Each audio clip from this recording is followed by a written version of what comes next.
Bem, estamos de regresso após um curto intervalo.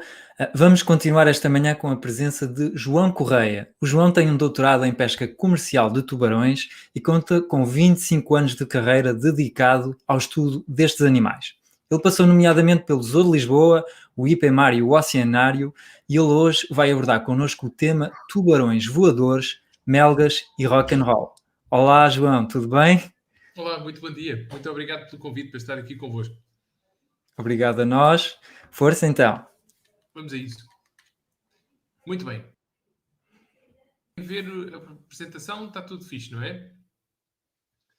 Muito bem. Bom, então, mais uma vez, muito obrigado pelo convite simpático para estar aqui convosco.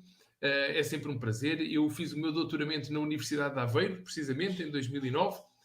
Tenho excelentes memórias e permitam-me que mande aqui um grande abraço ao professor Fernando Soares e Fernando Morgado e Amadeu Soares, se estiverem a ver, porque foram de facto duas pessoas que foram absolutamente extraordinárias.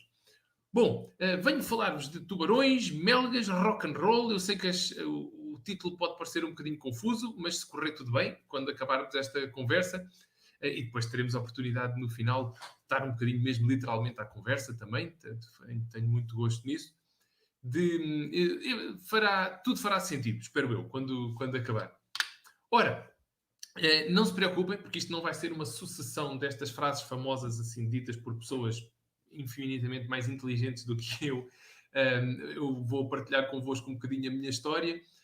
Gosto de pensar que tenho tido alguma sorte, mas essa sorte tem sido bem suportada por muito esforço e muito trabalho e algumas dicas engraçadas que vou partilhar convosco e espero que sejam úteis.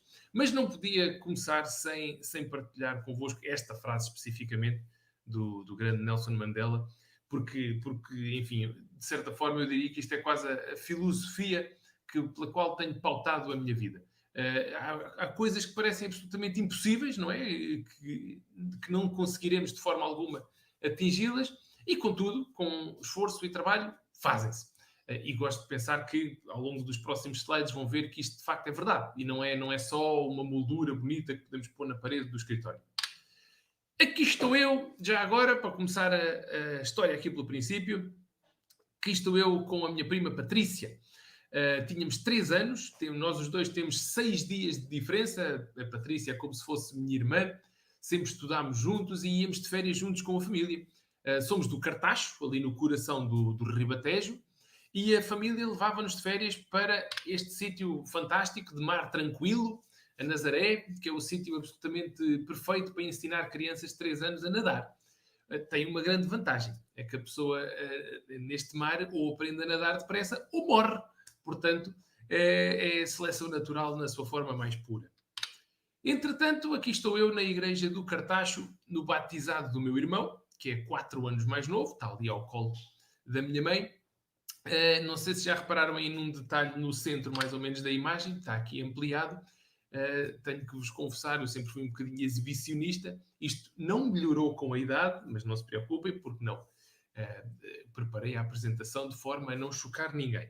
Mas há, de facto, estes pequenos detalhes na minha juventude. E agora, 2 objetos que marcaram profundamente a minha vida e a minha carreira e que eu até os tenho aqui ao lado. Para além do slide, não resisto sempre a mostrar, como estou em casa, há esta oportunidade de, estão a ver, aqui o fantástico livro de tubarões, que foi o meu primeiro livro de tubarões, que o meu pai trouxe da Austrália. E agora temos aqui este objeto, que é este tabuleiro de damas, xadrez e gamão magnético. Ou seja, isto é útil, é perfeito para jogar no carro, por exemplo, porque pronto, assim as peças não caem, etc. E eu e o meu irmão viajávamos muito com os meus pais pela Europa inteira, portanto isto era absolutamente perfeito. Mas havia aqui um problema, é que aí no canto superior esquerdo do tabuleiro, já terão reparado, tinha uma etiqueta, antigamente essa etiqueta tinha um 750, no tempo dos escudos. Ora, a minha mesada era de 50 escudos, portanto 750 era uma fortuna incomportável, que eu não conseguiria pagar só se poupasse durante 15 meses e não comesse uma única bola de berlim ou um pastel de nata.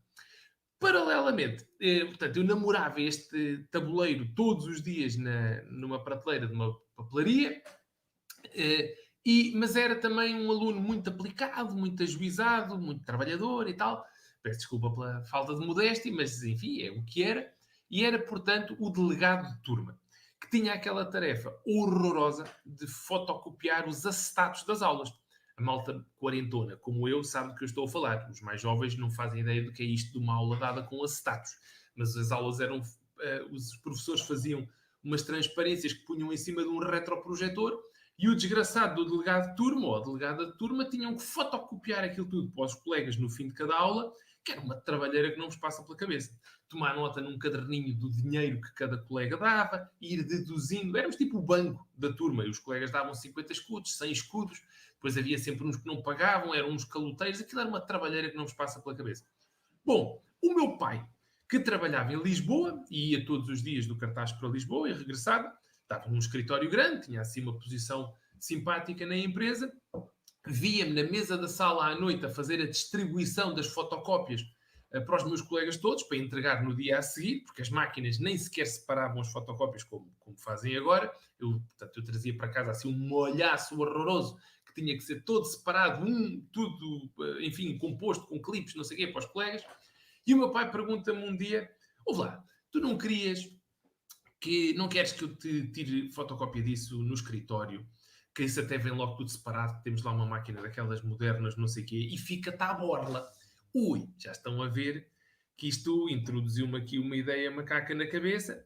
Fui para a cama com o meu primeiro dilema ético, sem saber muito bem o que é que havia de fazer, e entretanto, esperem lá, que aqui o meu assistente, quando me vê aqui a falar para o computador, gosta sempre de vir dizer olá, que é o Nicolás. Bom, estava eu então a dizer que fui para a cama com o meu primeiro dilema ético, que era então, vou continuar a cobrar dinheiro aos meus colegas, apesar de estar a ter as fotocópias à borda? Isso não me parece lá muito correto. Mas na manhã seguinte acordei com o que me pareceu uma ideia maravilhosa. Desculpem, só um segundo. Que foi, de facto, dizer aos meus colegas que as fotocópias que custavam 5 escudos até então... Peço desculpa, só um segundo, tenho que entregar aqui o Nicolás. Está um bocadinho disruptivo, peço desculpa. Eu gosto de dizer olá, mas depois gosto de interagir um bocadinho demais. Bom, desculpem lá. Estava eu a dizer que comentei com os meus colegas na manhã seguinte que encontrei uma solução win-win maravilhosa. Malta, as fotocópias custavam 5 escudos, mas agora vão passar a ser tiradas pelo meu pai em Lisboa e vão, por isso, começar a custar 2 escudos. Ora, isto parece-me a mim é a solução win-win mais perfeita da história, não é? Porque os meus colegas estavam a poupar uma pipa de massa e permitiu-me ir buscar o maravilhoso tabuleiro de damas, xadrez e gamão magnético que ainda hoje o tenho e que não tarda nada, vou começar a utilizá-lo aqui com o fantástico Nicolás. Ora, porquê é que eu vos mostrei estes 2 objetos e contei esta história que está ali no limiar do moralmente aceitável? É porque foi aqui, nesta fase da minha vida, era miúdo, que eu percebi que tinha 2 grandes paixões. Por um lado, os tubarões, biologia marinha, mar, etc., muito focado nos tubarões. Por outro, os negócios. Eu sempre gostei de negócios, sempre tive empregos de verão. Eu apanhei garrafas em caixotes do lixo nas praias, nas férias de verão, para ir entregá-las nos supermercados e receber o depósito do vasilhame. Sempre gostei de negócios, sempre gostei de ganhar dinheiro, não tenho vergonha nenhuma em admitir isso. E, portanto, comecei a pensar como é que eu arranjo uma carreira que me permita trabalhar com tubarões e, ao mesmo tempo, ganhar umas massas, porque me pareceu logo desde cedo que as 2 coisas eram mais ou menos incompatíveis. Porque percebi logo que uma carreira em biologia marinha não era propriamente a rota que me levaria assim a ter uma vida de grande conforto financeiro. Mas pronto. Entretanto, um amigo da família coloca-me nas mãos esta cassete VHS do Jaws, não é? O primeiro filme assim de grande exposição do Steven Spielberg, um filme absolutamente maravilhoso. Eu fiquei completamente maluco, apanhado da cabeça. Se já gostava de tubarões aqui, fiquei ainda pior. Mas o que eu apreciei precisamente ou especificamente foi este cavalheiro, que é este personagem, o Mr. Hooper, que é o cientista, é o gajo de óculos que percebe tubarões, e eu percebi imediatamente quando vi o filme, bom, é isto que eu quero ser quando for grande. Eu quero ser o gajo de óculos, que por acaso estão aqui, mas está na hora de mudar de lentes e estou mais confortável sem eles do que com eles, e com a pandemia o oftalmologista não está a trabalhar e anda aflito, mas não interessa. Isto tudo para dizer que fiquei completamente maluco com o Mr. Hooper e decidi, nesse momento, é isto que eu quero ser quando for grande. Quero ser o gajo de óculos que percebe tubarões. Portanto, logo aqui eu tracei um foco claríssimo, que era, eu quero ser aquele gajo. Quero ser o gajo que percebe tubarões, quero ser o gajo que, quando há uma crise de tubarão, é a mim que telefonam e perguntam o que é que a gente faz aqui com esta situação. Portanto, os meus colegas da escola fartavam-se de gozar comigo, porque eu desenhava tubarões nos cadernos, nos livros, no quadro, a toda a hora. Era o maluquinho dos tubarões. É claro que ser o maluquinho dos tubarões no meio do ribatejo, no cartaz, não fazia de mim propriamente a pessoa mais popular daquela região, porque é mais dada a touradas e outras práticas que eu com as quais não simpatizo de forma alguma. Portanto, isto dava ali umas discussões muito simpáticas, como podem imaginar. Bom, Biologia Marinha pareceu-me que era a escolha certa para quem quer estudar tubarões. Candidato-me à Universidade do Algarve, única escolha. Na altura, quando entreguei a papelada ali na Avenida de Berna, que antigamente era estar em filas de horas e horas e horas para entregar a documentação para ir para a universidade, a senhora que me atendeu perguntou, não, tem que pôr aí mais cursos, tem que pôr 6, por ordem, não sei o quê. E eu disse logo, não, absolutamente fora de questão, eu quero Biologia Marinha, se não entrar, não entro, eu tento outra vez para o ano, mas não vou de forma alguma estar a meter outro curso só para entrar para a universidade. Agora fica aqui uma dica importante para a malta mais nova que esteja a ouvir.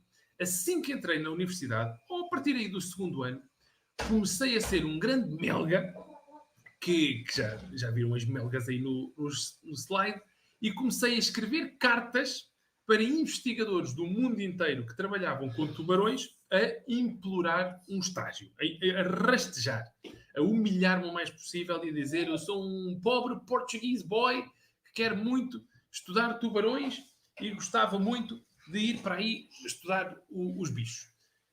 Ora, na altura, sem internet, portanto eu entrei para a universidade em 90, como é que isto se fazia? Era ir para a biblioteca, ler livros, ler papers, ler artigos científicos, que têm o abstract, têm os autores, têm a afiliação dos autores, e era escrever uma carta para o autor usando essa morada e esperar pela resposta. Portanto, foi uma fase de muita tenacidade.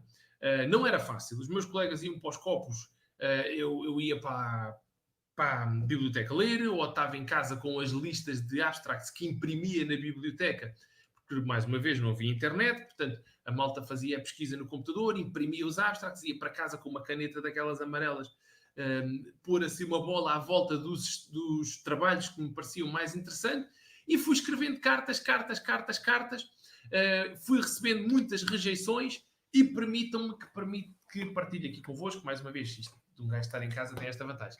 Isto é o dossiê que vem na fotografia, mas é também o dossiê que tem esta carta absolutamente maravilhosa que vem aí e que está aqui, que é a carta da Universidade de Miami, porque o dossiê tem as cartas todas que eu escrevi ou melhor, tem as respostas, na esmagadora maioria, rejeições, mas volta e meia vinham estas cartas maravilhosas, como esta aqui de 1993, do professor Gruber, que era professor na Universidade de Miami e tinha uma estação de trabalho de campo nas Bahamas, em Bimini, que é uma ilhota que fica tipo a 90 km de Miami, mas não é americana, faz parte das Bahamas. Não é preciso dizer-vos que quando eu recebo uma carta a dizer sim senhora, podes vir estudar tubarões connosco nas Bahamas, porque mandei-me ao ar completamente. Mas havia um probleminha. É que a partida para as Bahamas, em fevereiro de 94, coincidia com a viagem de finalistas da minha turma à Tunísia. Enquanto eu estou aqui a falar, Se quiserem, podem ir procurando, ver se me identificam aí nesta fotografia, tipo onde está o Wally. E deixem-me chamar a atenção, não sei se estão a ver o meu rato quando eu faço isto, mas também não interessa. Aí no meio vem essa menina de sweatshirt cinzenta, que é a Leonor, era a minha namorada na altura. Ora, como podem imaginar, Tunísia, com uma visita ao sítio onde foi filmado o primeiro Star Wars. E eu sou um grande fã de Star Wars. Ou ir para as Bahamas, começar o estágio com os tubarões. Não sei se, entretanto, me encontraram aí na fotografia ou não. E, de facto, não encontraram, porque eu estava nas Bahamas com o professor Gruber a estudar os tubarões. Portanto, isto foi uma decisão que não foi nada fácil, como podem imaginar, mas tinha aquele foco de estudar tubarões e não ia de forma alguma perder esta oportunidade. Lá estou eu aqui nas Bahamas com o professor Gruber ali à esquerda e o meu amigo Jean de Marignac. Estamos a colocar um transmissor ultrassónico nas costas desse tubarão que está aí amarrado ao barco. Portanto, nós pescámos com um anzol grandão, e depois punhamos o transmissor e andávamos atrás deles com estes barquitos pequenos e um hidrofone, portanto assim com os headphones na cabeça, que estavam ligados a um hidrofone na água, e ouvíamos o pip, pip, pip do transmissor e íamos gravando num caderninho a posição geográfica do bicho, com um GPS que era assim uma coisa deste tamanho de um sapato. Enfim, não era como é agora. Ora, isto é tudo muito bonito, Bahamas, palmeiras, cocktails, etc. Mas acreditem que não é tão glamouroso quanto parece. Nós estávamos numa roulotte em que estavam 20 e tal pessoas lá dentro, investigadores, voluntários. Eu estava particularmente num quarto que tinha para aí, sei lá, 4 metros por 3, com 2 beliches, ou seja, 4 camas. Éramos 4 gandulos lá dentro, nas Bahamas, no verão, sem ar-condicionado. Aquilo era um cheiro a bedum que não se podia lá entrar. E estes turnos a seguir os tubarões durante o dia parece uma ideia fantástica, mas acreditem que ao fim de 15 minutos de sol na testa, a pessoa está completamente maluca. Vá lá que os voluntários que vinham achavam muita piada ao bronze e gostavam de ficar com os turnos de dia, e eu pedi para ficar com os turnos à noite e disseram-me que sim, porque ninguém queria fazer as noites, mas ao fim de meses eu já não aguentava mais com o sol na testa. Portanto, foi difícil, foi muito divertido, obviamente, e voltava atrás e fazia tudo novamente, não é preciso dizer-vos, claro, mas não foi fácil aqueles meses todos, longe da família, longe da namorada, numa rolote, a cair aos bocados, a comer mac and cheese, que é assim um macarrão com queijo todos os dias, ou pão daquele tipo pão rico, não querendo falar em marcas, mas toda a gente sabe o que é na marca que toda a gente pensa quando se fala nesse pão, com queijo todos os dias. Bom, o trabalho era aquele que vos mostrei há bocadinho. Isto que vem agora aqui eram as folgas, em que nós íamos para dentro de água, punhamos umas caixas de peixe, assim, umas grades com peixe no fundo lá de umas rochas, e aparecia um monte de tubarões. Isto é um Carcarrinus perezi, é um Caribbean Reef Shark, um tubarão das Caraíbas de Recife. Não sei se estão a ver aí o meu equipamento de mergulho super sexy. Eu tinha umas barbatanas que me roíam os calcanhares todos. Isto foi a maneira sedutora que eu arranjei para as barbatanas não me roerem os calcanhares. Não sei se estão a ver aí também a tetravó da GoPro, que era uma maquineta da Kodak que a pessoa mergulhava e rodava o rolo e depois tirava a fotografia. Mas o motivo porque eu gosto de mostrar esta fotografia não é pelos tubarões, que eram 50, 60, 70, às vezes 100 dentro d'água, e nós a tirarmos fotografias que nem os malucos aos bichos.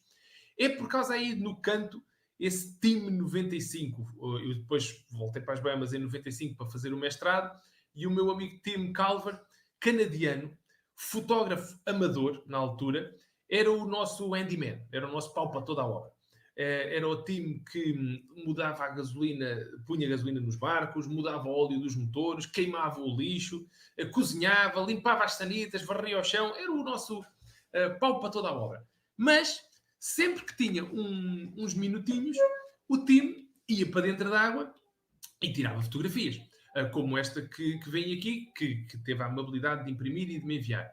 Mas o time tinha um sonho, tinha um foco, tinha uma maluquice na cabeça, que era um dia tornar-se um fotógrafo conceituado e trabalhar com o National Geographic. E toda a gente lhe chamava maluquinho, um miúdo de Toronto, pá, ir trabalhar para o National Geographic, vais tirar fotografias de casamentos e batizados e já vais com muita sorte. Mas, meus caros amigos, se forem à net, a timcalver.com, vão ver um portfólio absolutamente de cortar a respiração, com muitas fotografias tiradas com quem? Com o National Geographic. Ou seja, o nosso time foi melga, melga, melga, melga e mais melga, não perdeu uma oportunidade de, enfim, melhorar a sua arte e de melhorar a sua técnica, e foi tirando fotografias, tirando, e foi mostrando às pessoas certas, foi trabalhando, foi dedicado, etc., até começar a fazer trabalhos com o National Geographic, que é uma história que eu gosto muito de partilhar nestas conversas. Bom, um aspecto importantíssimo no meio desta conversa toda é estudar.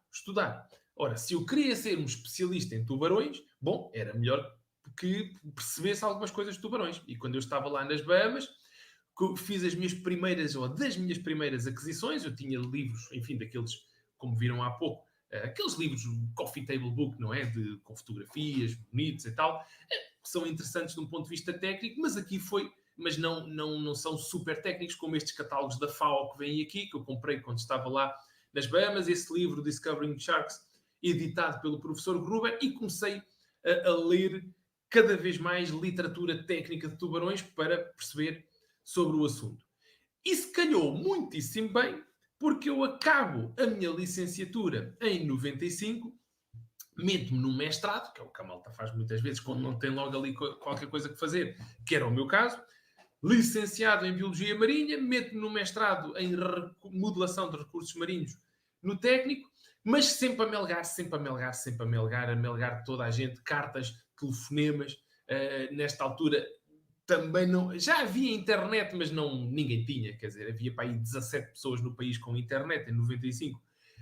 E, portanto, era muitas cartas, era ir ao Aquário Vasco da Gama, era mandar o currículo para a Expo 98, que era algo assim que se vislumbrava no futuro, começavam a aparecer uns artigos de jornal de que vamos ter a Expo 98 daqui a 3 anos, e havia já uma sede ali na Avenida Marechal Gomes da Costa, e eu mandava para lá o meu currículo, até que tanto melguei, tanto chateei, que o Jardim Zoológico de Lisboa pediu-me para ir lá falar com eles, porque iam receber 2 tubarões numa exposição temporária.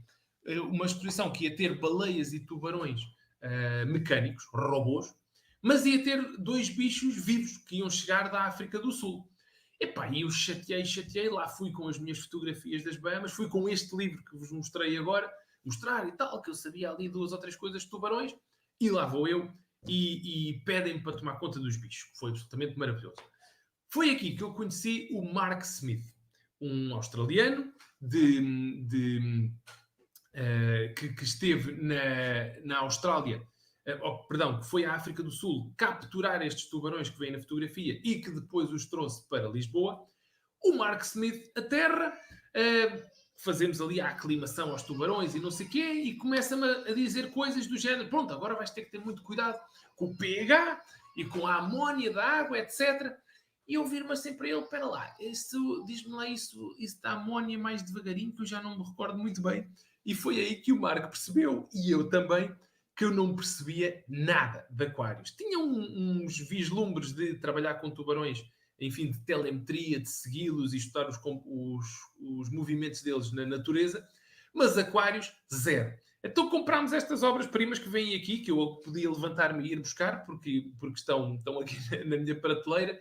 Portanto, estes livros super sofisticados e ultra técnicos, como podem ver, foram os meus primeiros livros de aquários, comprados nas Amoreiras com o Mark, que olhou para eles e disse: sim, começamos por estes e depois logo se vai comprando material mais técnico. E tive ali um crash course em aquariologia, rápido, muito, muito rápido, para garantir que não matava a bicharada toda.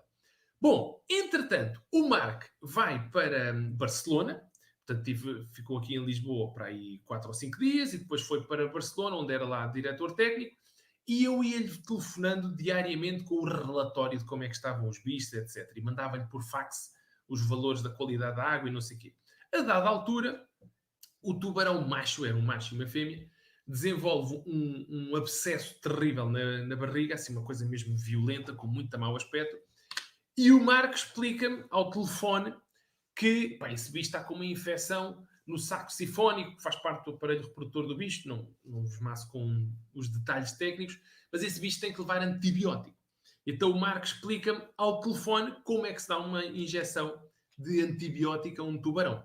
E explica-me, bom, tens de preparar a seringa com o antibiótico e tal, o bicho deve pesar 50 quilos, não sei quantos mililitros, pá, metes-te dentro de água, o bicho normalmente nada assim à volta do tanque, não é? Eu, sim, é exatamente isso e tal.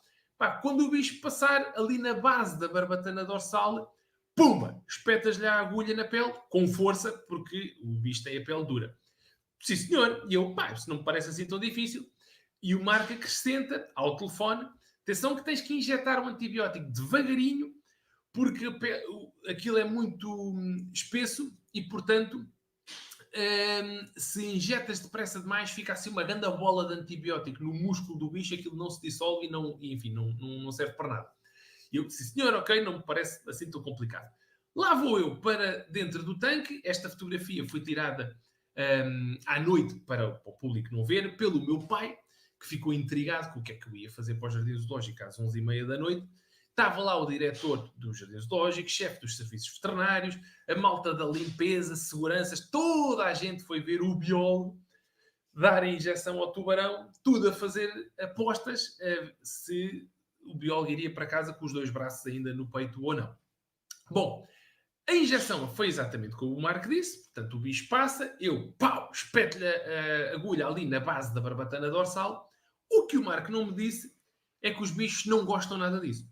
E quando eu dou a injeção, o bicho arranca 300 a hora, como se fosse um maluco, e a criar ondas dentro do tanque. A malta de fora perguntar, pá, João, o que é que se passa? Está tudo bem? O bicho com a agulha e a seringa espetados nas costas ainda, ok? Portanto, tipo Pulp Fiction, a acelerar pelo tanque. E eu, não, está tudo bem, não há problema nenhum. O Marco explicou-me que é assim que se faz. Isto é a fase 1, que é para ele se cansar um bocadinho.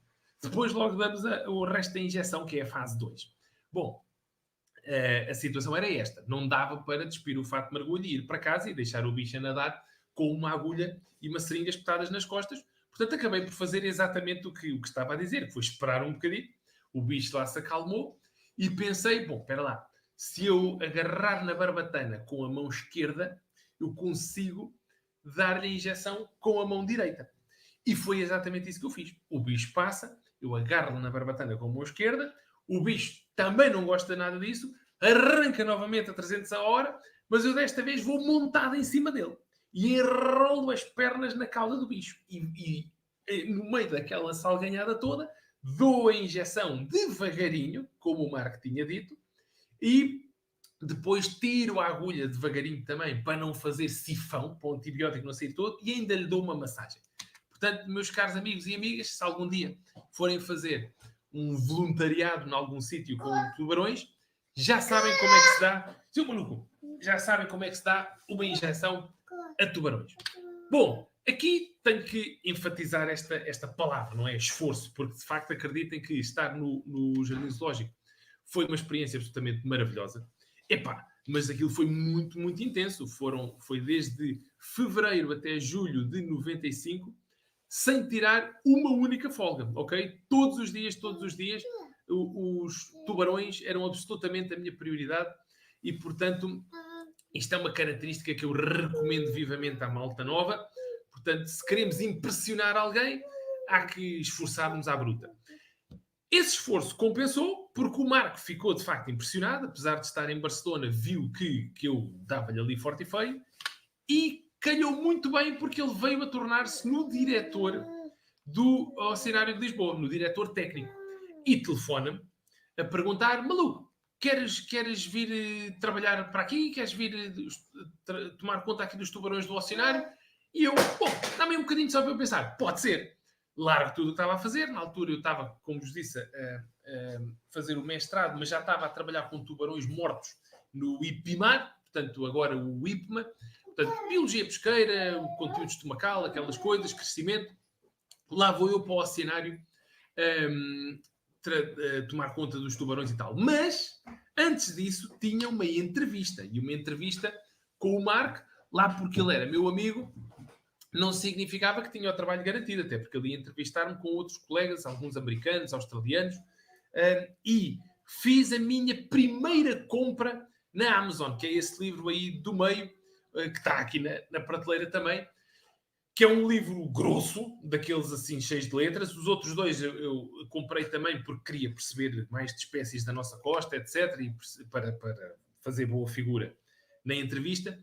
Mas este livro é um livro técnico da aquariologia, daquela mesma à bruta, e eu vou-vos dizer uma coisa. Eu estudei este livro como nunca estudei para nenhum exame na minha vida. Porque o raciocínio, e quase que tenho vergonha de contar isto, era: epá, se eu não me safo nesta entrevista, se eu não impressiono estes gajos, e todos sabíamos que aquilo eram 20 cães a um osso, toda a gente queria trabalhar para o oceanário, se eu não me safo nesta treta de entrevista, a única maneira que eu tenho de ver os tubarões do oceanário é comprar um bilhete.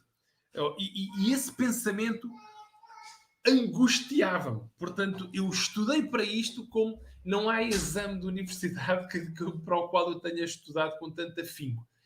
Safei-me bem na entrevista, deram-me lá então uma posição, e entretanto, agora eu tenho aqui um vídeo, deixa cá ver se isto no Zoom funciona muito bem. Por acaso há bocadinho, quando fizemos o nosso ensaio, não olhámos aqui para esta questão dos vídeos. Não sei se vou conseguir corrê-lo. Não há stress. É um vídeo do... Aí está. Boa. Vou pausá-lo aqui durante um bocadinho. Ora, isto é... Só um segundo para vos contextualizar de como é que isto... O que é que vai aqui aparecer. O Bombordo, que era um programa que dava antigamente na RTP2, dedicado aos oceanos, etc., fez um programa especial sobre o oceanário. Isto andaram lá durante semanas a filmar tudo e mais alguma coisa. E queriam filmar os tubarões, claro, dentro do tanque central. Ora, havia uma regra, e que ainda há, tanto quanto sei, no oceanário, cardinal, que nunca foi quebrada, que era só funcionários do oceanário, só mergulhadores do oceanário é que podem mergulhar lá. Não havia cá cunha nem influência que quebrasse essa regra, que nunca foi quebrada. Bom, os rapazes da RTP explicaram como é que funcionava a câmara subaquática. Enfim, era carregar no botão e tentar apanhar assim uns planos giros de tubarões, mas pediram-me, nós queríamos era assim umas imagens dos tubarões perto, mesmo assim perto, não é? E eu, bom, ok, sim senhor. Lembrei-me do início do 2001, que é um filme de ficção científica do Stanley Kubrick, que começa com uma nave que nunca mais acaba, não é? E a nave vai passando no ecrã, vai passando e nunca mais acaba. E eu pensei, era giro fazer isto com um tubarão. O problema é que os tubarões, ao contrário do que as pessoas pensam, são bichos muito nervosos. Portanto, a pessoa entra dentro d'água e aproximar-se muito do tubarão com a câmera não é fácil, porque quando estamos a dada distância, o bicho foge, vai-se embora. Como é que eu dei a volta a isto? Antes da filmagem, fui à casa de banho vestir o fato de mergulho e não sei o quê. Depois fui à cozinha do oceanário, os meus colegas estavam a preparar a comida para os bichos daquele dia. Agarro num monte de lulas, sardinhas, etc., enfio para dentro do fato. Esfrego-me todo em molho de lula. Levo um polvo numa vara de PVC para estar assim a abaná-lo com a mão fora do ângulo da câmara. E o que resultou, portanto, deito-me no fundo do tanque, todo cheio de polvo e de molho de sardinha e de lula por mim todo, dentro do fato, lulas dentro do bolso do colete, e o resultado é isto que vão ver aqui, que aparece já daqui a 5 segundos, que não vos escondo que tenho muito orgulho nestas imagens, que vão aparecer agora mesmo. Isto tem aqui uns pinguins e tal, e cá vem este.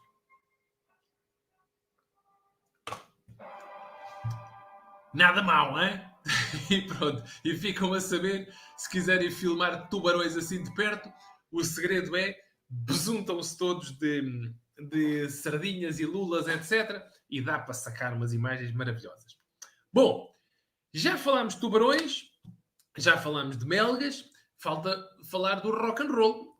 Cá está a explicação desse título, do título da apresentação. Eu dou uns toques de bateria, muito amadores. E aqui estou eu com o meu amigo Gonçalo David Nunes a tocar numa festa do Oceanário, que curiosamente tínhamos um nome que, modéstia à parte, acho que era genial de um ponto de vista de marketing. Banda de rock do Oceanário, como é que nos chamávamos? Chocos com pinta. Não está mal, certo? Do melhor. Ora bem, agora vai aparecer aqui uma imagem eventualmente um bocadinho perturbadora, mas eu ponho e tiro logo. Ora, o que é que se passa aqui? Muito bem. Isto era um cartaz que eu vi na rua quando estava a trabalhar no Oceanário, festa fetiche, não sei quê e tal, e aquela temática parecia-me interessante. Claro que agora, desde que saíram as 50 sombras, toda a gente acha esta temática super interessante, as pessoas quase que têm vergonha de dizer que não acham interessante, mas na altura isto era tudo assim um bocadinho maluco demais. E eu vi este cartaz que eu tenho que vos mostrar novamente para chamar a atenção aqui de um detalhe. Portanto, o cartaz está a anunciar uma festa maluca que ia haver. Reparem na data ali, The Gathering 3, BDSM e tal, fetiche, 9 de junho de 2003. Ora bem, 9 de junho é o meu aniversário. Quando eu vi este cartaz, eu pensei, isto é Jesus a falar comigo. Isto é um sinal do universo. E eu mando um e-mail para os organizadores da festa a dizer, epá, eu gostava de estar envolvido porque, ainda não vos tinha contado, eu tinha um negócio de lingerie e brinquedos malucos que operava online, enquanto tinha o meu negócio no Oceanário. Bom, a minha empresa, que se chamava Alalunga Lingerie, Alalunga já agora é o nome de um atum, rapidamente se torna na patrocinadora oficial destas festas malucas e isto traz uma faturação que não vos passa pela cabeça. Paralelamente, eu vou fazendo a minha posição lá no Oceanário era o gajo que comprava os bichos, que pescava os bichos, que trocava com outras instituições, organizava os transportes. Epá, e mais uma vez, muito esforço, muita dedicação. Isto são operações que têm que ser levadas muito a sério, porque senão a bicharada morre e é uma desgraça, como podem imaginar, financeira, moral, ética, de todos os níveis. E eu começo ali a ganhar uma reputação sólida de ser um gajo que sabe de tubarões, mas que também é muito bom na logística, a organizar transportes e essas coisas todas. E aquários, outros aquários, começam a pedir-me emprestado ao Oceanário para lhes organizar os transportes. Aqui está o meu amigo Pablo Areithio, na altura diretor do aquário de Valência, que estava a ser construído e que estava quase a ser inaugurado, e que me contratou por 2 vezes para ir à Flórida com ele a testar um Boeing 747 de tanques com oxigênio, bombas, filtros, baterias, não sei o quê, tubarões, raias, moreias, variedíssimos bichos. Portanto, isto é um Boeing 747 completamente atestado de peixes vivos que foram para Valência. Fiz isso mais uma vez. Já tinha feito 5 ou 6 transportes destes no Oceanário. Epá, e começo a olhar para os números destas operações e começo a ver, isto é muito mais interessante do que as fotocópias ou do que a venda de lingerie para as festas malucas. E começa-me ali a germinar uma ideia maluca na cabeça. Entretanto, vem um convite muito simpático da Escola Superior de Tecnologia do Mar em Peniche para dar aulas, que eu aceito imediatamente, e lá vou eu para Peniche uma tarde por semana, inicialmente, mas depois foram surgindo convites para dar cada vez mais aulas, e é aí que eu começo a perceber que me estava ali a esticar um bocado mais. Tinha um negócio de lingerie, tinha o Oceanário, tinha as aulas em Peniche. Entretanto, houve um pequeno acontecimento que vou mostrar no slide a seguir, que também vai estar no ar muito rapidamente, que foi, vinha lá mais uma festa fetiche, e o meu grande amigo, que se chama João também, que organizava essas festas, diz-me, epá, a próxima eu quero que seja a mais maluca de todas e quero fazer mega publicidade, quero fazer uns flyers coloridos, assim mesmo à séria, e distribuir nos bares no bairro Alto e colar cartazes na rua, não sei o quê, não sei o quê. Sim, senhor. E o João prepara-se para ir à Staples para fazer flyers coloridos e tal. Ao que eu lhe digo, espera aí, maluco, o Oceanário acaba de comprar uma impressora laser a cores, espera aí que eu trato dos flyers lá no escritório, quando não está assim ninguém a ver. Ora, open space, não dava propriamente para estar a imprimir flyers malucos assim à doida, mas quando os colegas vão à casa de banho e tal, eu imprimo 10 flyers destes. Este flyer que vocês veem aqui, ok? Ora bem. Depois chamam-me para uma reunião, Lá vou eu com os meus 10 flyers enfiados na agenda e vou a andar muito depressa. O pessoal costuma gozar comigo até porque eu ando muito depressa e vou com a agenda assim aberta e tal, com os flyers aqui metidos, mas vou andar tão depressa a ver do que é que se ia falar que os flyers vão, caem no chão, alguns caem no topo do tanque central, porque os escritórios do Departamento de Biologia são no topo do tanque central, caem na água. Este flyer, mais uma vez. Ora, como podem imaginar, a situação era dramática. Eu vou buscar uma daquelas redes de piscina e rapidamente apanho ali os flyers e tal, e uns estavam secos, que estavam no chão, uns estavam molhados no tanque central, apanho-os todos, 1, 2, 3, 4, 5, 6, 7, 8, 9, falta um. Quando eu olho, para meu horror, vejo o 10º flyer na água, este flyer, mais uma vez, a flutuar em direção ao acrílico principal, aquele que quando se entra no oceanário se vê logo.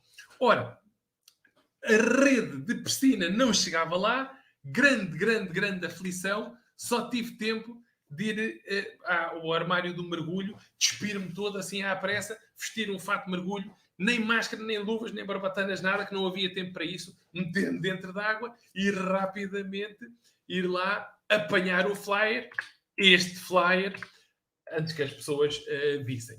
Ora bem, este evento levou-me a pensar que, de facto, se calhar estava a masticar um bocadinho demais, com muita coisa para fazer, e pedi então ao cenário para sair. Fiquei lá ainda durante uns anos como consultor, para acabar uns trabalhos em que estava envolvido, e foi aqui, depois da história do flyer, que arranquei com a Flying Sharks, uma empresa que basicamente faz o que eu fazia no oceanário, mas por conta própria.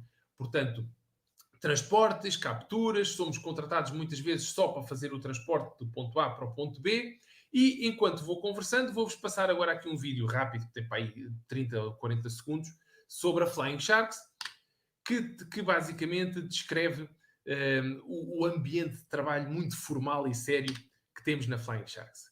Ora, que já vão ver, aí está ele. Ora bem, eu vou falando aqui por cima. Basicamente, nós, como disse, capturamos bicharada na nossa costa.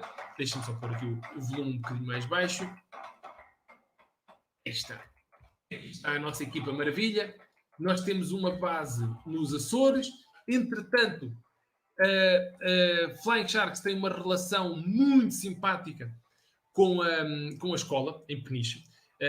A esmagadora maioria do nosso staff são todos alunos meus, ou antigos alunos. Aqui estamos a apanhar uns peixes-lua em um olhão, tirar aqui parasitas de uma raia. Agora vão ver umas imagens de nós dentro de um avião de carga da DHL a caminho da Alemanha, para levar uns tubarões e umas raias. Como são aviões de carga, não têm cadeiras, não é? Vamos no cockpit, mesmo aqui sentados atrás do piloto, dá para tocar assim no ombro e tal. Então, o que é que o amigo está a fazer? Cá estamos aqui a entregar umas raias na Alemanha. O vídeo está mesmo a acabar e agora vai aparecer aqui umas imagens de nós numa festa, porque nós gostamos, é aquela máxima americana, do work hard e play hard. Muitas palestras de tubarões em escolas, que faço há muitos anos, alunos meus a serem malucos na pesca, e agora vai aparecer a melhor t-shirt que já alguma vez viram. Atenção, aí está. Eu não é a melhor t-shirt que já alguma vez viram. Espetacular. Ora bem, isto de ter uma empresa, portanto, como a Flying Sharks, é tudo muito bonito, mas é muito importante também contas e mais contas. Fica já aqui o conselho para a malta de que quer arrancar uma empresa, uma boa folha de Excel e depois podemos trocar mensagens privadas a seguir, porque não é aqui em 5 segundos que vos vou explicar como é que se arranca uma empresa. Mas uma boa folha de Excel, com o dinheiro que entra, ali a verde, o dinheiro que sai, a vermelho, mas mais importante ainda, com o dinheiro que vai entrar e sair para o futuro, que é o que muitas vezes a malta que começa a ser uma empresa com grande entusiasmo, mas esquecem-se dos custos fixos e tudo isso. Ora, eu sou muito nhonhó com Excel, a malta que me conhece goza comigo porque dizem que eu tenho a minha vida toda em Excel e não estão enganados. De facto, eu tenho tudo em Excel, o que gasto em combustível, os gastos de casa, os cinemas que eu vejo, etc. Está tudo em Excel. Mas eu gosto de pensar que é isso que tem sido, ou uma das coisas que tem sido o segredo do sucesso da Flying Sharks. É um rigor ao milímetro, ao cêntimo nas contas. Bom, estava aqui o dia inteiro. Deixem-me só dar aqui uma golaça de água rápida. Estava aqui o dia inteiro agora a contar histórias malucas da Flying Sharks, mas há uma que eu não... Enfim, vou partilhar aqui convosco 2 ou 3 engraçadas, nomeadamente este avião que vem aqui, mais outro que está ali atrás, portanto, não é aquela seta que vem ali à esquerda, por trás da seta está outro avião. Estes 2 aviões foram para Istambul na noite de 13 de dezembro de 2010. Cada um deles tem 22 tanques, são a Airbus 300, portanto, um total de 44 tanques atestadinhos de tubarõezitos, raias, atuns, variados outros peixes que foram para o aquário de Istambul. Esta fotografia está aqui, isto é o primeiro avião já fechado, com os tanques todos lá dentro, está pronto a partir. Eu vou no segundo, que está a ser carregado enquanto esta fotografia foi tirada.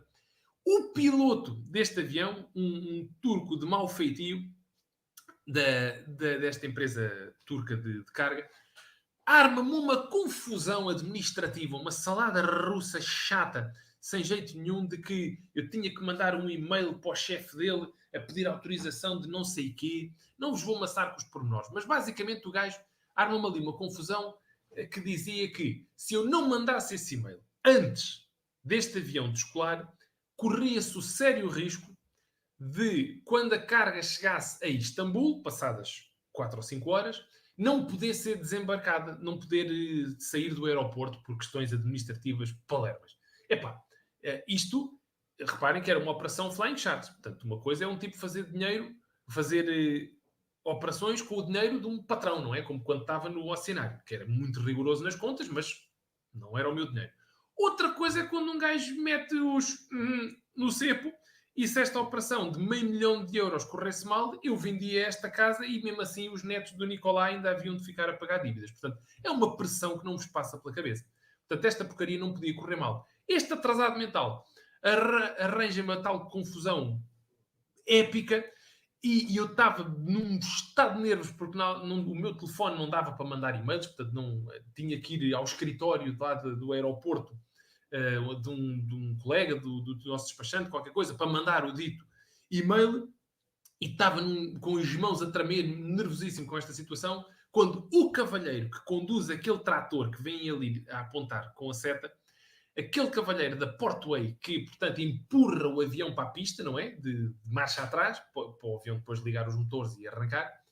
Este gajo percebe a situação, abre a porta, vem ter comigo, mete-me assim a mão no ombro e diz-me: João, vá lá tratar do e-mail com calma, que este parvalhão do caraças não vai a lado nenhum enquanto eu não o meter na pista. Já está. Pronto, problema resolvido logo ali. Isto é uma das histórias mais simples que eu tenho para partilhar convosco, mas é ao mesmo tempo das mais impactantes, porque vejam bem, isto era uma operação absolutamente tremenda e este gajo, o condutor do trator naquela noite, foi quem salvou aquilo tudo. E eu acho que nunca é demais lembrar a importância de sermos, enfim, boas pessoas, genericamente, com o mundo, não querendo entrar aqui agora num tom demasiado esotérico, mas vejam bem quão importante é tratar bem as pessoas. Imaginem que eu nesta noite tinha sido um parvalhão a noite inteira a tratar as pessoas, enfim, assim de nariz empinado, por ser o biólogo que estava ali a pagar aquela porcaria toda. Imaginem. Estava lixado com um F maiúsculo. Epá, mas como eu gosto de pensar que sou um gajo bem disposto e que trato as pessoas com a dignidade que elas merecem, todas, desde o Presidente da Câmara ao senhor que esvazia os caixotes do lixo, gosto de pensar que essa abordagem me tem trazido alguns momentos simpáticos como este. Por falar em presidentes da Câmara, aqui estamos nós a descarregar bacalhaus no Museu Marítimo de Ilhavo, que abriu um aquário em 2012. Ali de costas está, na altura, o vice-presidente da Câmara, o engenheiro Fernando Cassolho, que é agora o presidente da Câmara. Algures aqui na fotografia está também o engenheiro Ribal Esteves, que era, na altura, o presidente da Câmara. Epá, estão aqui os altos dignitários todos de Ilhavo. Estão a chegar 20 caixas de esferovite que vê-se mais ou menos aí no centro, no porta-paletes, com um bacalhau cada uma delas. Vieram da Noruega, vieram de Ålesund até Oslo, onde tiveram um layover de 6 horas e depois seguiram então para Lisboa. Eu e um antigo aluno, Nuno Rodrigues, fomos buscá-los ao aeroporto, depois fomos numa carrinha até Ilhavo. RTP de câmara ao ombro a filmar a abertura das caixas dos bacalhaus, um repórter do Público de microfone e a tomar notas num caderninho, toda a gente numa grande alegria, garrafa de champanhe numa mesa ali ao lado para a chegada dos bacalhaus, eu e o Nuno com as nossas facas na mão, abrimos a primeira caixa e sai um corneto de bacalhau, ou um calipo, congelados, todos, os 20. Bom, câmara da RTP a filmar, microfone do Público a perguntar, então, o que é que se passa? Ele está morto? Pois está. Porque estávamos a olhar para um perna de pau com sabor a bacalhau. Isto depois levou dias para se perceber o que é que aconteceu, porque para variar toda a gente a empurrar para baixo do tapete, não é? A sacudir a água do capote. Acabámos por perceber, olha, a malta da TAP foi impecável, acabaram por ser eles a ajudar-nos a entender o que é que tinha acontecido.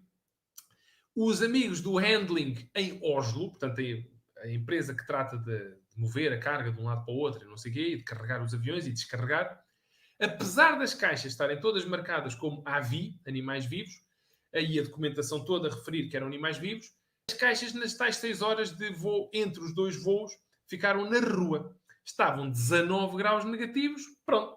Recebemos 20 epás com sabor a bacalhau, que foi o momento mais negro na história da Flying Sharks. Como podem imaginar, isto foi um murro no estômago, como nunca tive mais outro assim, e espero nunca mais ter.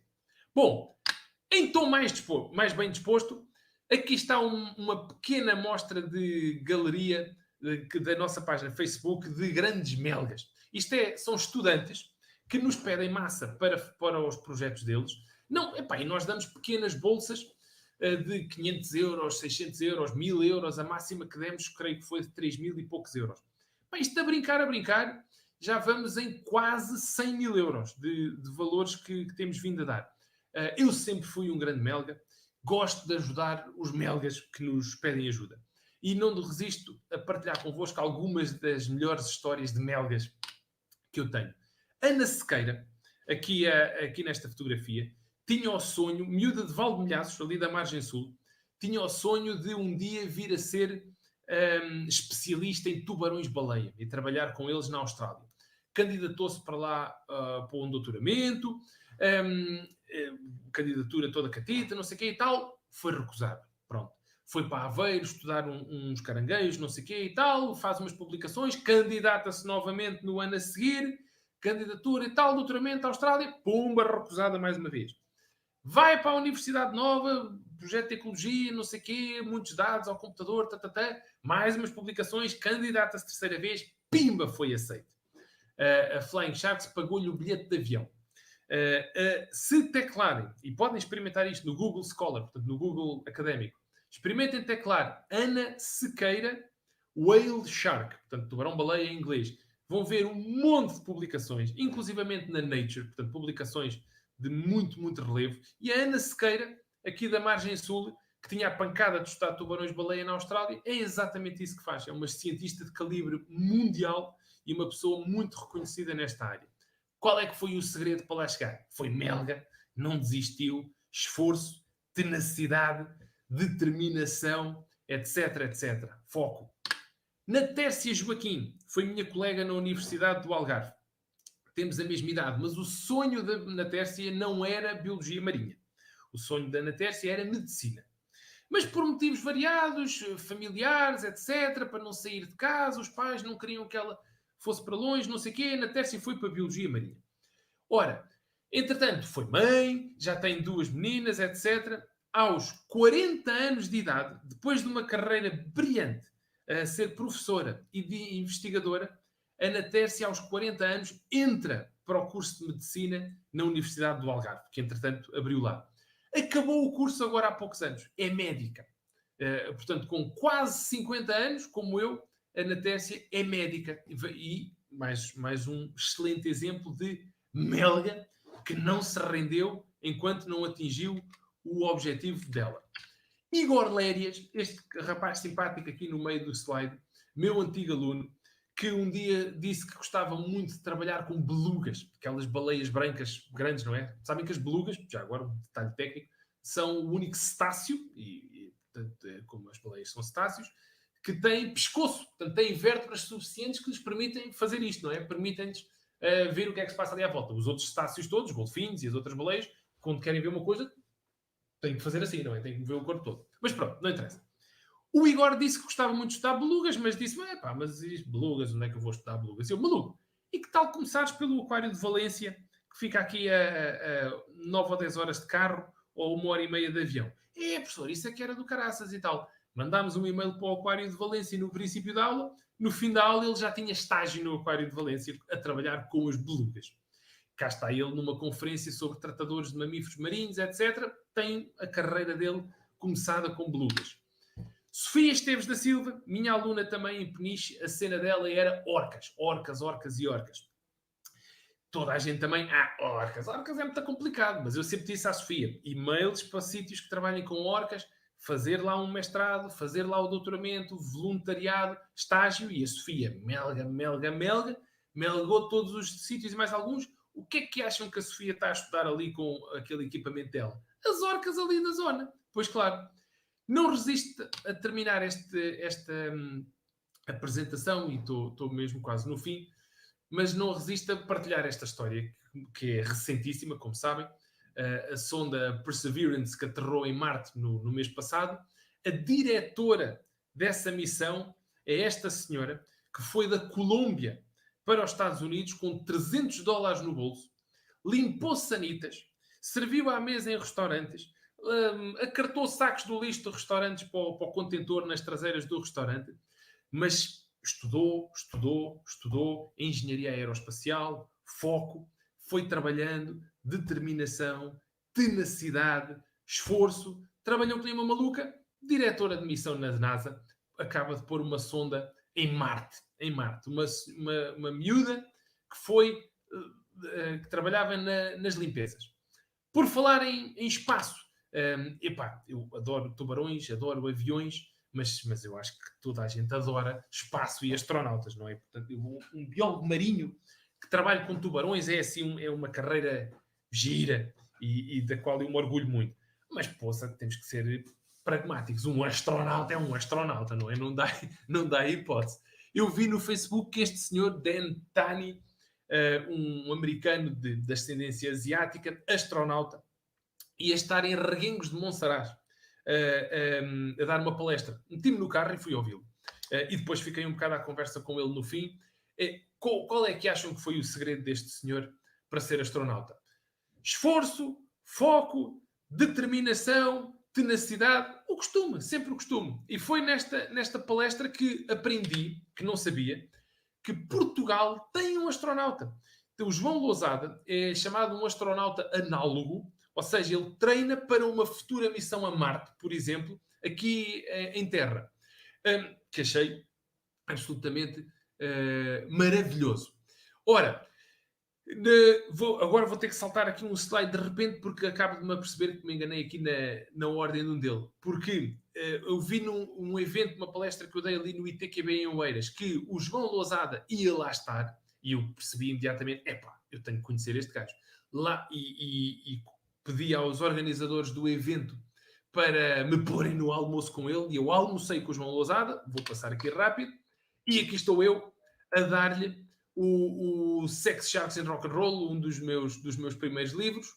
E como é que acham que o João Lousada chegou a astronauta? Ora, com as máximas de que temos falado aqui. Foco, determinação, esforço, tenacidade. Portanto, ser melga, são, de facto, as máximas que levaram lá o João.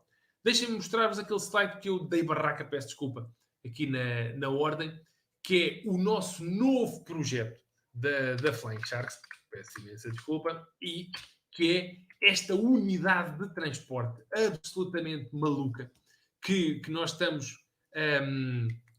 na qual nós estamos a trabalhar agora. Temos aqui um financiamento bem simpático das EEA Grants.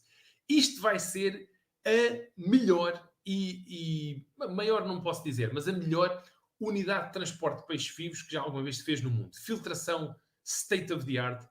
Nós, hoje em dia, até lhe chamamos, em vez de lhe chamar unidade de transporte, chamamos-lhe a estação móvel. Porque isto, no fundo, não é só para transportar peixes. Isto pode manter peixes infinito ad eterno.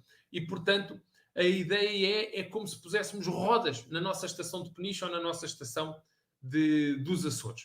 Estamos muito agradecidos aqui a estes amigos da ZEA Grants, naturalmente, e isto é um projeto que nos está a dar aqui uma pica do caraças e estamos a trabalhar nele arduamente para, mais uma vez, a Flying Shark ser, enfim, uma empresa, ou continuar a ser uma empresa de referência neste meio.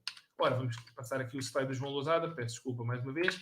Ora bem, queria partilhar convosco a literatura que ando a ler agora. Fui partilhando assim vários livros ao longo desta apresentação, muita literatura técnica, não é? Para saber de tubarões, para saber de aquários, dessas coisas todas.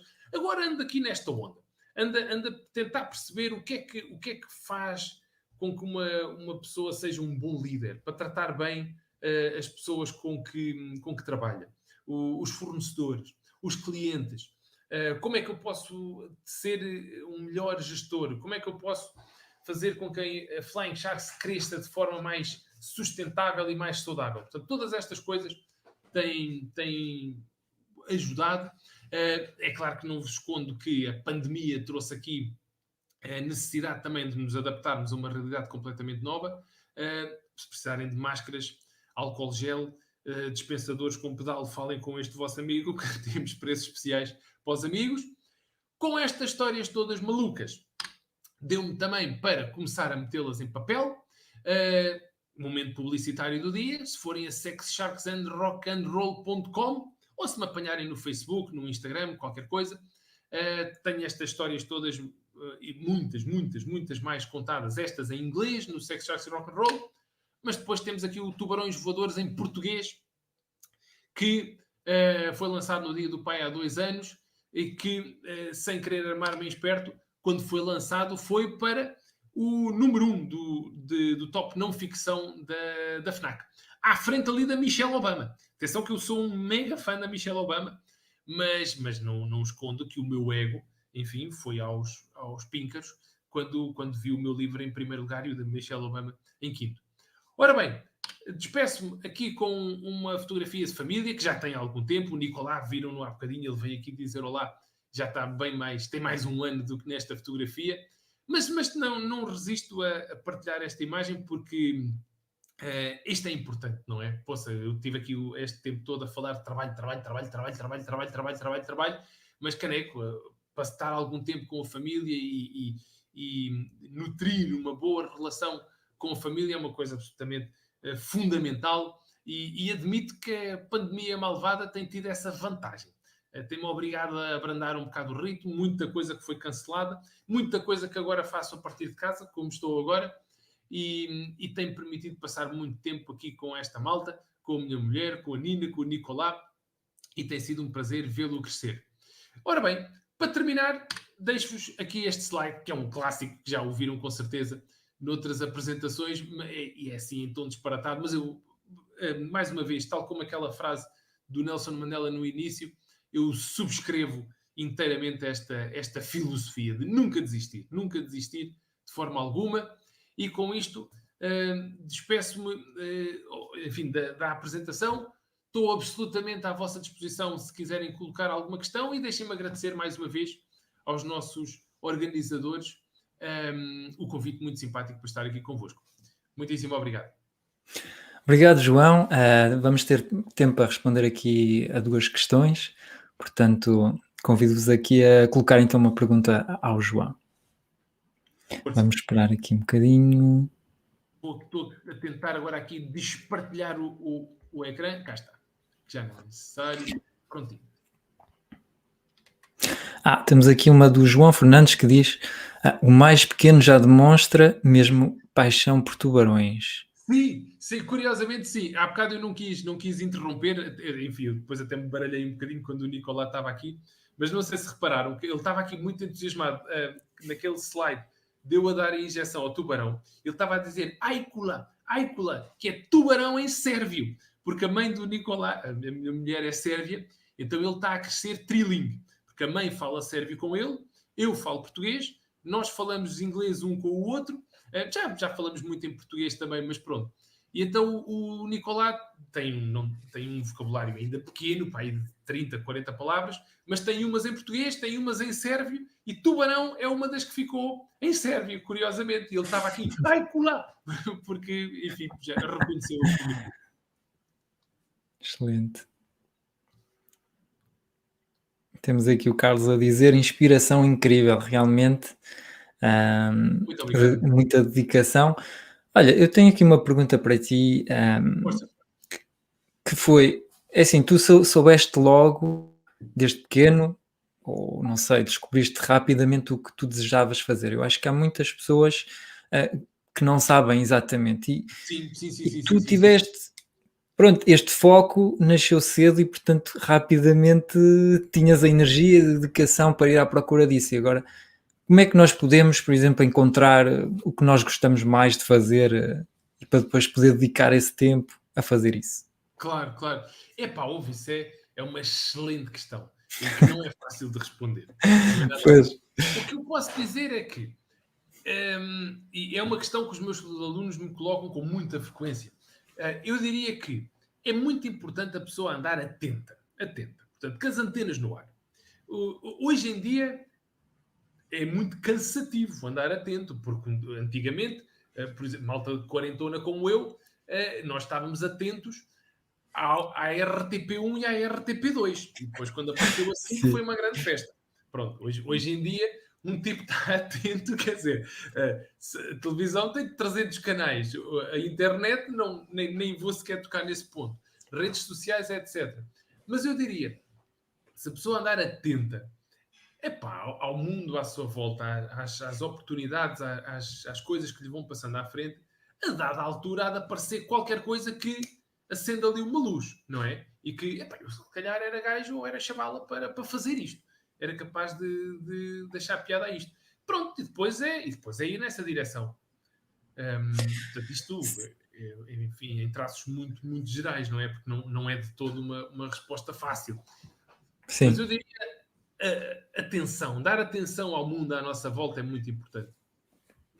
Sim, concordo contigo. Acho que devemos ser curiosos. E, por exemplo, o facto de eu estar aqui a ouvir-te a falar esta hora de tubarões, já fiquei com vontade de saber um bocadinho mais. E às vezes é um bocadinho isso. Ouvimos Exatamente. uma conversa de uma pessoa apaixonada sobre um assunto e ficamos, epá, isto é interessante, e depois vamos pesquisar e quem sabe um dia fazer isso a nossa profissão. Top. Olha, vamos responder aqui a mais uma pergunta da Matilde Simões. Nunca se deixou ficar ou a recusar alguma proposta de trabalho pelo medo geral dos tubarões, ou nunca foi algo que esteve muito presente na sua mente no dia a dia? Não, para dizer a verdade, já tive situações bem malucas. Por exemplo, olha, em dezembro passado, tive novamente a dar injeções em tubarões, mas desta vez em Balneário Camboriú, que é uma povoação, uma cidade enorme, perto de Florianópolis. Transportámos uns tubarões que foram dos Estados Unidos para São Paulo e depois de São Paulo para Balneário Camboriú, de caminhão, 20 horas de caminhão. E lá estive dentro da água a dar injeções aos bichos, a alimentá-los. Eles estavam, inicialmente não queriam comer, eu depois pus uma daquelas luvas de malha, de aço, não é? Tipo cavaleiro. E andava com uns arenques assim atrás deles a enfiar-lhes a comida quase literalmente dentro da boca. É claro que o coração bate assim um bocadinho mais depressa, não vou dizer que não. Um tipo, às vezes, estava a fazer aquilo e como vos digo, foi há 3 meses, foi em dezembro, a pensar, isto se calhar é um bocado estúpido, porque este gajo agora abria assim a boca e comia-me a cabeça. Mas pronto. Mas por outro lado, também é tal a vontade de ajudar o bicho, neste caso, de pô-lo a comer, de sentir que ele está bem, que fez uma viagem longa, não sei o quê, e que está tudo estabilizado, que isso sobrepõe-se ao medo. Há sempre algum receio, claro que sim, não vou dizer que não, mas alguma ansiedade, diria eu. Mas a vontade de ajudar os bichos e de que eles estejam bem sobrepõe-se. Exatamente. Top. Obrigado, João. Vamos agora entrar no link do Zoom para realizar um pequeno coffee break. Até já. Muito bem, abração grande. Obrigado.